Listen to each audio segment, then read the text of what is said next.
Республикасынын президенти Садыр Жапаровдун жарлыгы менен Жашыл Мурас программасы боюнча Ош шаарында бир катар жумуштар былтыркы жылы жүрдү. Былтыркы жылы биздин шаарда негизинен ийне жалбырактуу дарактардын көчөттөрү 600 түп ийне жалбырактуу дарактардын көчөттөрү, 600 түп жаз жалбырактуу дарактардын көчөттөрү эгилди.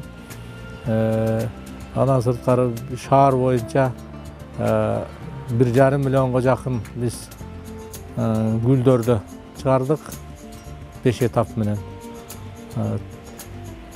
Жашыл Мурас программасы бул негизинен ушул жаратылышты коргоп, дарактарды жакшы карап, сугарып, уратпай, жаңы эгилген дарактардын баардыгын ушу көгөртүп тутуу жагын караш болду.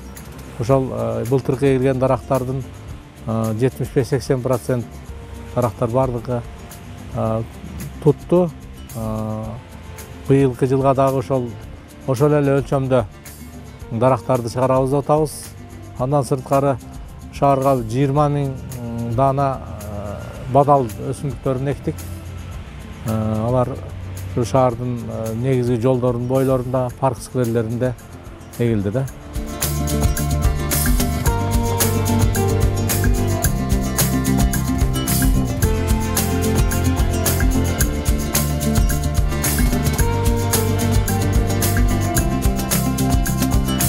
Ишканада былтыркы жылы бир жакшы пландар болду эле. Ошо жакшы иштерди аткарып, биз Караксымак питомнигинде 3 теплицабызды жылытуу системасын жаңылап, жаңыдан теплица кылып, мына быйылкы жылы 2023 жылга жанагындай үй бөлмө гүлдөрүн өстүрүп, сатыкка чыгарып атабыз. Андан сырткары жанагындай гүлдестек катары тартуулайтыран кылып, ушу биздин атайын эсебибизди көбөйтүш үчүн Өзбекстандан, башка мамлекеттерден гүлдүн уруктарын алып келип, ошолорду көбөйтүп, өстүрүп, мына сатыкка жакында чыгарабыз.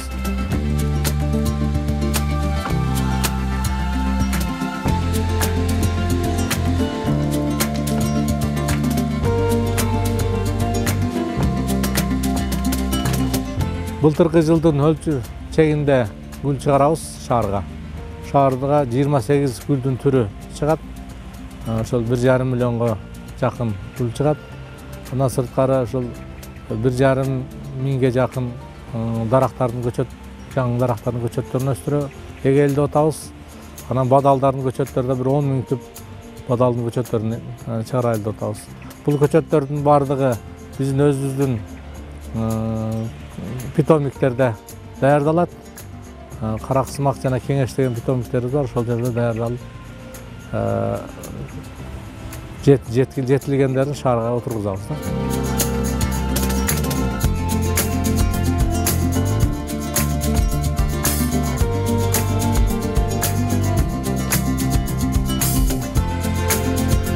Ушунда биз азыр можжебелик деген дарактарды ушу кыркып атабыз. Бул дарак атайын форма берген убакта форманын түрлөрү көп да. Биз азыр где-то 35 түр кыркып атабыз. Бул форма түрү спираль деп коет. Анан кийин бир көчөнү мисалы спираль менен кырксак, бир көчөнү болсо овал менен кыркып атабыз, бир көчөнү конус кылып кыркып атабыз, бир көчөнү пирамида менен кыркып атабыз. Ошондо түрлөрү көп да бу кырккандар. Бирок буга атайын убакыт кетет. Бир даракта кыркыш үчүн где-то бир жарым саат кетет да.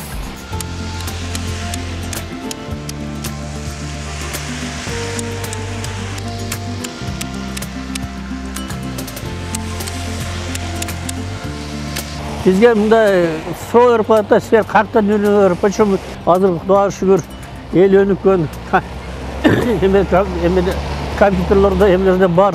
Ошону алып эле өзүбүз эле кыркып атабыз, ар түрдүү. Интернеттен көрүп эле ушу кыркып атабыз да атайын. Бирок муну кыркып бир формага келтириш үчүн жок дегенде 4 жыл керек экен да, 3-4 жыл. Сразу формага келтириш кыйын экен да. Ошон үчүн азыр шаарыбызда 2010 жылдан баштап көп ошол можжевельник көчөдө жашыл дарактарды эккенбиз. Ошолорду уже азыр сол болуп калды, ошолорду кыркып атабыз. Анан экинчиси бул жашыл дарак буусу болбойт, чайкышы жашыл болуп турат. Чаңды жакшы жутат да. Мисалы үчүн 400 даракты 1 гектарда эсептеп, 1 жылда 40 тонна чаң жутат. Андан тышкары хвойный сосна деген дарактарыбыз бар. Ол болсо фитонцидовый этип, абаны тазалап, жүрөк ооруларга, дары катарында эсептелет да. Бул дарак менен сүйлөшүш керек да. Мисалы үчүн биз мына жерде азыр көргөзөм сизге. Биз алмурут кылып кыркабыз, аябай солун көрүп алмурут. Анан кийин кружка кылып койдук, кружка деген бар да.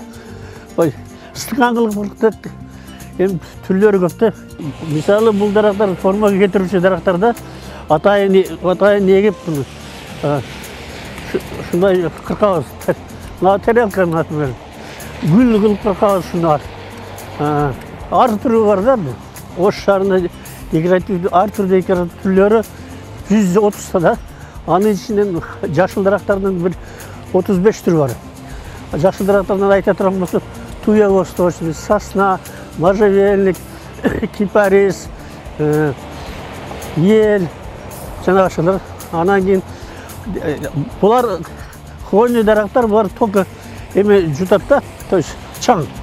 А биз андан тышкары карагачлар, мына лиственный дарактар деп коет.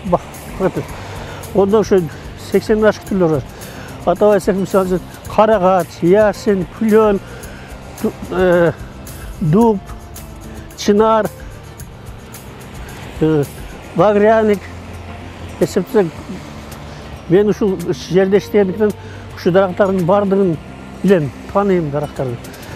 Биз мына жерде драма театрды 75-жыл мен өзүм эккем мына көчөдө, 77-жылы. Бишкектен Атайга барып, Шарабиндин карашып ушу көчөгө кеткенбиз. Акыркы жылдары дарактар көп өтө шаарга. Себеби азыр биздин шаар чаң, кислород жетпейт, машина көп. Ошон үчүн эми декоративдүү дарактарды ушул арчалардын, то есть арчалардын арасында декоративдүү дарактар жылда жок дегенде бирден көчөдө эгелеп турат. Себеби дуб деген дарак бар, бул дубтар. Бою кидеде 20 метр өсөт. Линияга чыгып кетем. Экинчиден бул аябай жакшы дарак. Эме кислород чыгарат, башка чыгарат ушундай. Муну лет 300 жыл жашайт. Дуб, каштан ушундай дарактар эгелеп көчөгө. Приложение кылып атабыз. Шаар ишин. Мисалы, арча декоративдүү дарактарды момундай болуп кыркабыз да. Бул даракка биз гүл деп бердик. Гүл. Тюльпан ачылган гүлдөй болуп турат да. Форма келтирип кырсак болот. Анан ол даракта азыр реката бар көп. Бирок бул негизи элдер түшүнбөшү мүмкүн. Бул хвойный дарактарды күздө кырса болот. Кышта, жазда элдер аркылуу ойношу мүмкүн да кыркышта. Мисалы үчүн жашыл дарактарды биз форма берип атабыз. Кышта берсе да болот, жазда берсе да болот. Себеби бул турист деген мана жарат да. Жазы жаныбарларды только ушу декабрь, январда да кыркат. Башка убакта мүмкүн эмес.